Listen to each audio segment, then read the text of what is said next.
Pues bien, bienvenidos, bienvenidas a la segunda parte de este podcast. Tenemos la misma ropa para que, como podrán ver también, sepan que es la segunda parte. Yo tengo solo camisas azules en mi closet, no sé. Como Steve Jobs de playeras negras, camisas azules. Ay, Como el Doc Brown de Volver al Futuro.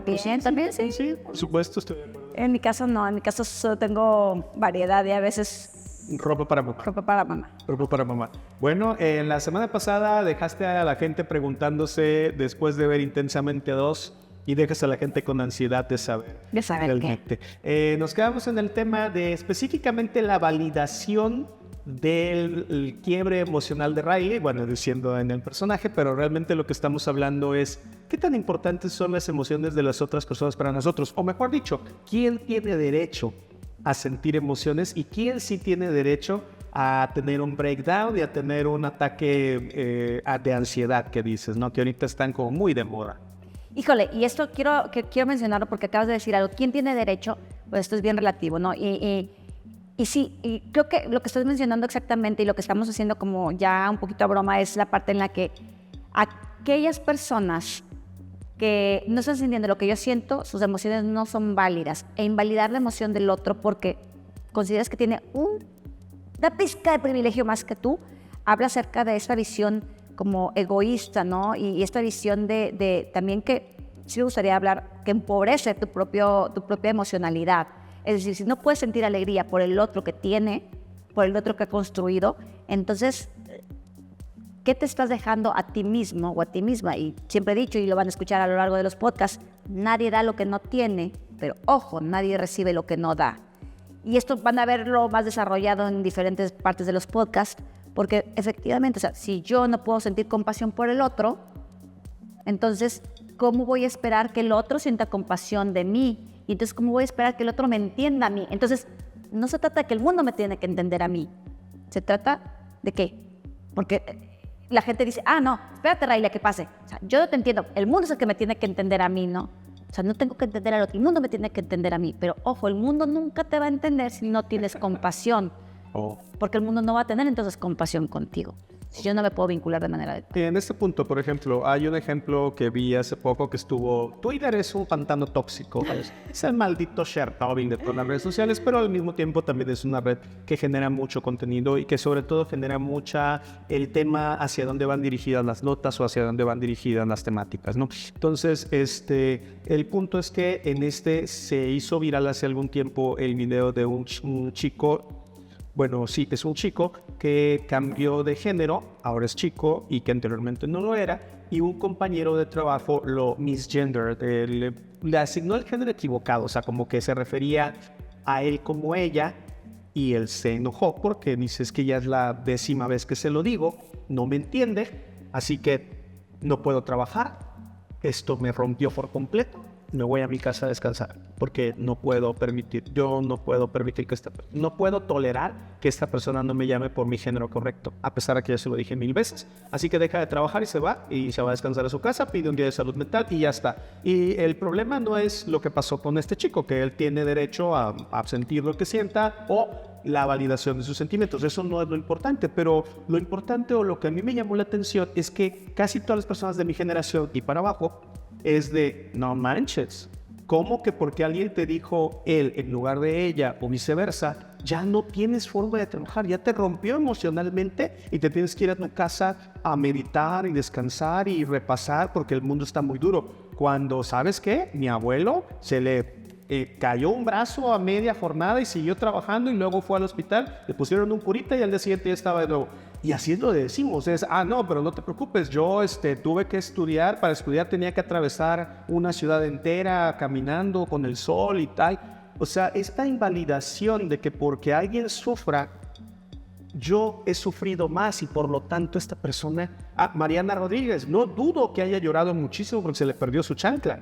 Porque a ella en algún momento sí le debió haber dolido. Dios le da las peores batallas a sus... las mejores batallas. Las batallas más duras a sus mejores guerreros. Exacto, o a Samuel, que oye, pues lo tuvieron que mandar desde chiquito aquí los 18 hoyos y si no, no le daban su domingo.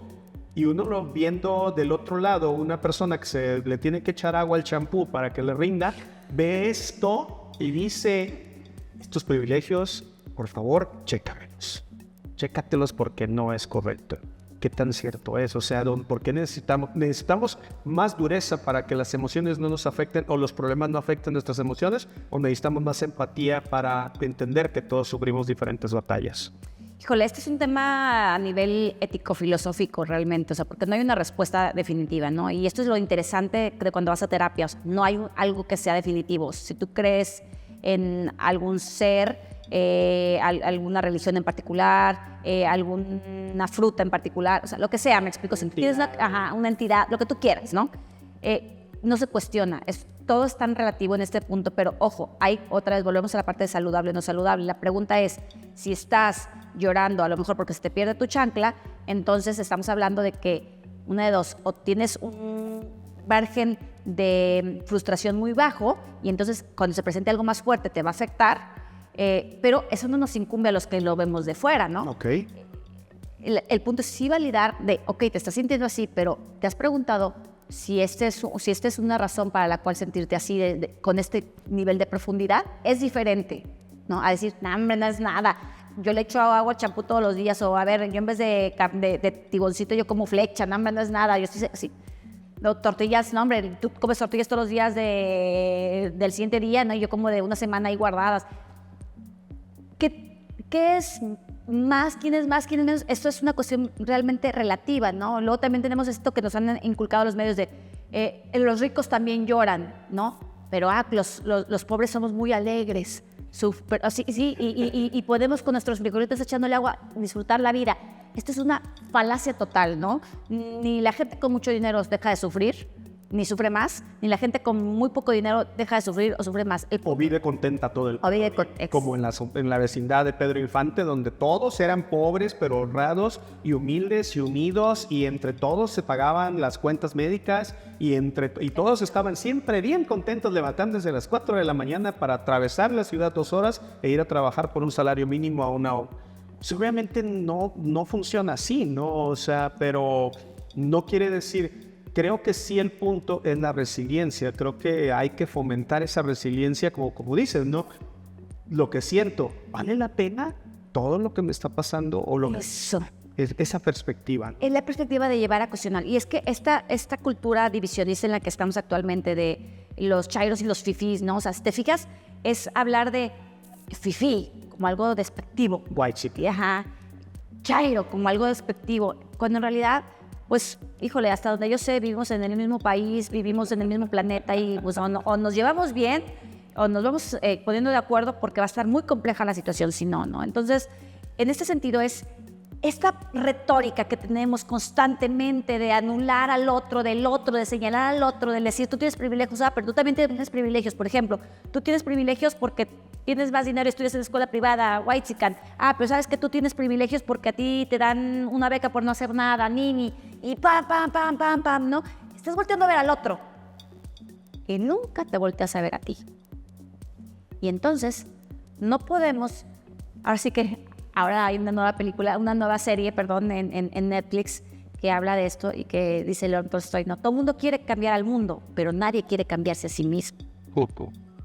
Entonces, todos decimos lo que tiene que hacer el otro, cómo se debería sentir el otro, pero aguas. ¿Y tú? ¿Qué onda? ¿Cómo andamos?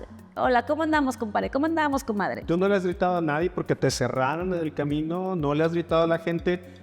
Ahorita en Monterrey que estamos en esta situación curiosa en la que hay agua, pero todavía no llega a nuestros hogares. Estuvo lloviendo, el Alberto nos trajo, bendito sea Dios, el agüita que tanta falta nos hace, pero las presas no es como que mágicamente cae el agua, ya está purificada, limpia y vámonos para la casa. No es como que no se cayó un tramo de tubería sobre Constitución que le quitó el agua a Santa Catarina. O sea, no, eso no pasó. O sea, es como, güey, hay gente que está protestando porque tiene una semana sin agua y están tapando la calle. Pero yo, ¿por qué tendría que sufrir? Vete ahí al Palacio de Gobierno, vete a taparle a Samuel la calle que no tienes agua. ¿Yo por qué tengo que? Pato, si tú fueras el que no ha podido bañar no ha podido dar de comer a su hijo una semana, el que no ha podido bañarse una semana, que no ha tenido agua en su casa una semana, probablemente harías lo mismo. O sea, o lo mismo ocurre cuando son estas marchas para encontrar personas desaparecidas, o pidiendo medicamentos para tal hospital, o diciendo esta injusticia. ¿Yo por qué voy a suplir? Yo vele ahí a pelear al peje, vele a pelear al presidente, vele a... ¿Yo qué? Pues es que es la única forma que te escuche, y en un determinado momento, si tú estás en esa situación, tú vas a hacer lo mismo. Y se me hace bien, no sé cómo, si la palabra es insensible, pero acusar a alguien de que hizo algo porque tenía que comer, tú que tienes comida, tú que tienes ese privilegio, no puedes juzgar a alguien que robó un pedazo de pan porque tenía hambre. O sea, es ahí donde entramos en los términos éticos. O sea, no es tan sencillo. no es tan Peter Pan robaba a los ricos para dar a los pobres. Y esa es la Robin Hood. Perdón. Peter Robin Pan Hood. se llevaba a los niños al país de nunca jamás. Mommy Brain, se me cruzaron los cables. Robin Hood, ¿no? Y como este speech, como este discurso, ahora lo están utilizando, ¿no? Para, yo voy a quitar, para robar, para darle a los pobres. Y en realidad es más complejo que esto. Hay que ver cómo se puede beneficiar a la sociedad de mejor forma. Por ejemplo, ni les beneficia a unos, y esto es algo que me gusta mucho porque actualmente estoy estudiando filosofía, entonces lo hablamos mucho y lo ponemos mucho sobre la mesa. ¿Qué es lo correcto, no? La realidad es que beneficia a la mayoría también, ¿no? Y en México la mayoría, bueno, ¿cuál es la mayoría, no? También. Pero es esta parte, por ejemplo, hay países en los que sabes que se tiene que protestar y se va a protestar, pero en un horario. Cuando sea conveniente, cuando no molestes a nadie. No, vas a molestar. Claro. Pero entonces, hoy va a haber, me acuerdo mucho que estuve de viaje en un país y oigan, pues ¿por qué no llegamos? Se nos va a ir el transporte, se nos va a ir. ¿Qué pasó? Pues es que les avisamos que hay huelga de transportistas. ¿Cómo que huelga de transportistas? Sí, estaba definido que iba a haber huelga de transportistas. No se avisa cuándo. Solo se dice un día. Solo se dice, por ejemplo, mañana va a haber, como nos pasa aquí en México, mañana va a haber. Pero lo que sí, y me pareció muy interesante, es que las huelgas duran cierto tiempo. Ah, ok. Entonces, mañana hay huelga, va a durar, y las huelgas están acotadas a 2 horas. Entonces ya todo el mundo sabe que va a ser un caos por 2 horas, pero que a las 2 horas se va a levantar. Entonces lo demás se puede reorganizar. Entonces, en esta parte, ¿a qué voy con esto? Es reconocer que hay en otras necesidades, pero también reconocer que hay necesidades en mí misma y en etcétera, ¿no? en la población en general. Esta parte de decir, oye, lo que tú estás sintiendo no es lo adecuado, lo que tú estás sintiendo no es lo válido, pues es una forma de anular al otro, ¿no? Pero también otra cosa bien importante es cómo trabajamos en la represión emocional, que esto da como algo que yo denomino, no está dominado así, pero alexitimia funcional. La alexitimia es la gente que no tiene la posibilidad, por temas químicos, neurológicos, de sentir. Oh. Pero hay gente que no puede sentir porque no sabe sentir, porque no quiere pensar lo que está sintiendo, ¿no? Esta ondita de, oye, es que me cortó mi novia, no te preocupes, vamos por unas viejas ya ahorita, ¿no? Ahorita se te quita. Aquí se te quita. O, oye, fíjate que mi novio me cuerneó. No, hombre, no, dale, todos los hombres son iguales, déjalo, vámonos a fiestear, ¿no? Esta parte en la que, oye, fíjate que me chocaron. Qué bueno que fueron solamente cosas materiales y tú estás bien. ¿Sí? Sí, o sea, son esas cosas en las que van la gente como de alguna manera anulando, ¿no?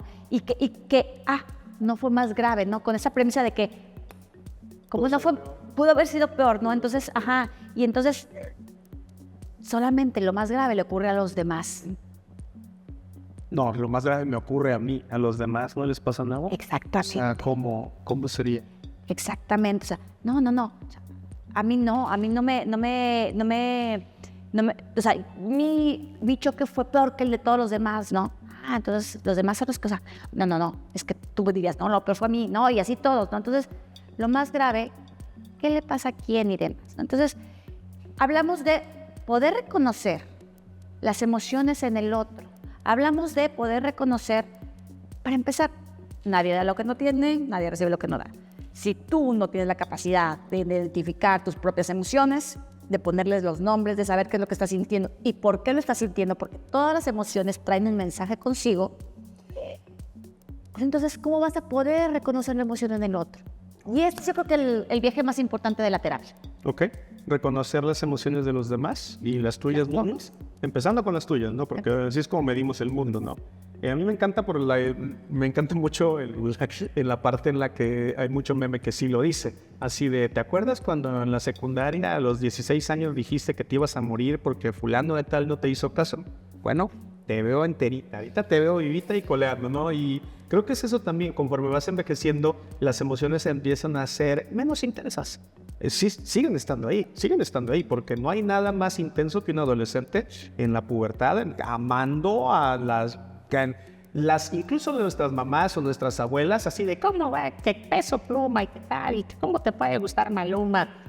Abuela, en los videos ahí salen los Beatles y se están desgañitando las viejitas. O sea, bueno, en ese momento eran jóvenes, ¿verdad?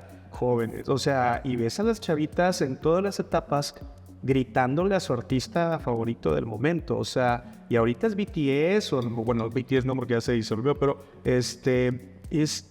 las emociones son las mismas. O sea, simplemente lo que pasa es que conforme envejecemos, decimos, hombre, esto es una locura de chavitos, ahorita se le quita. O sea, fuiste pachuco. es que no digas eso porque eso sí es bien boomer. O sea, también, o sea, siempre tus referencias ya están... Viejas, las referencias ya están... Pero que nos escuchan también.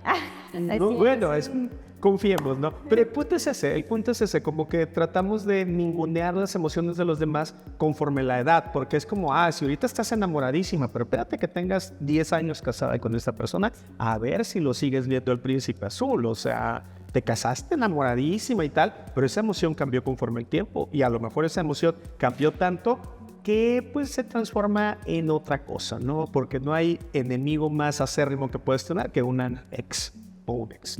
Porque una persona que en su momento significó todo para ti y que al año siguiente ya le quieres quitar los ojos. O sea, ¿qué hacemos con estas emociones? ¿Cómo manejamos correctamente estas emociones?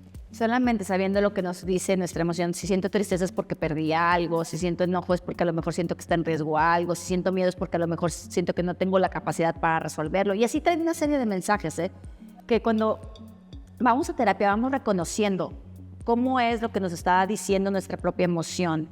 Y entonces, partiendo de eso, creo que es lo importante, empezar a identificar. Y aquí para ir cerrando, unos tips para cómo ser congruentes, coherentes con la emocionalidad del otro, si queremos que también sean reconocidas nuestras propias emociones. Y para también que generemos una cultura de la aceptación emocional y del respeto emocional, más que nada. Y entonces la primera sería entender que no hay que reprimir emociones. La emoción se siente, la vas a sentir. Riley la sentía. No, la vas a sentir. Partiendo de eso, entonces, si la vas a sentir, pues evidentemente es importante que puedas tener una vía de desahogo, una vía de fluir, una vía de dónde poder comunicarla. Y entonces para eso es importante tener un ambiente con el cual puedas comunicarte sin ser juzgado.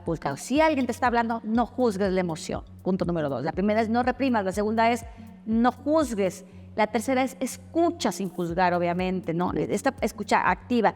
Y por último, es si tú consideras que las emociones salen fuera de proporción, entonces ahí sí, preguntar, ¿puedo darte mi perspectiva? Y si crees que tu perspectiva aún así no es suficiente, te invito a que te acerques a un experto o a una experta en psicología clínica, en psicoterapia, de cualquiera de las especialidades que tú prefieras. Nada más antes de irnos, quisiera ver si podemos tocar el tema bien ligerito. Hay una parte, todavía volviendo intensamente, ¿no? Porque será la que originó este tema. Solamente si no reprimimos emociones, tampoco tenemos que reprimir recuerdos, porque lo que estaba haciendo Alegría en un principio era eliminar todo aquello que no nos gusta de nuestra vida, de nuestra personalidad, de lo que nos ocurre, para poder tener solo una vida feliz, porque no recuerdas lo feo.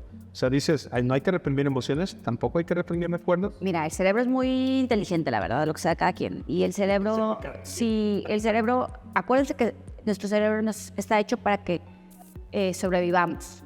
Es una de las premisas, ¿no? Y entonces, si el cerebro llega a olvidar cosas, está bien para sobrevivir. Hay un montón de historias, un montón de casos en los que gente que tuvo un accidente atroz y perdió familiares queridos, tienen como pérdida de la memoria momentánea o de ese lapso, ¿no? Y es muchísimo mejor que lo tengan para que, pues más funcional, ¿no?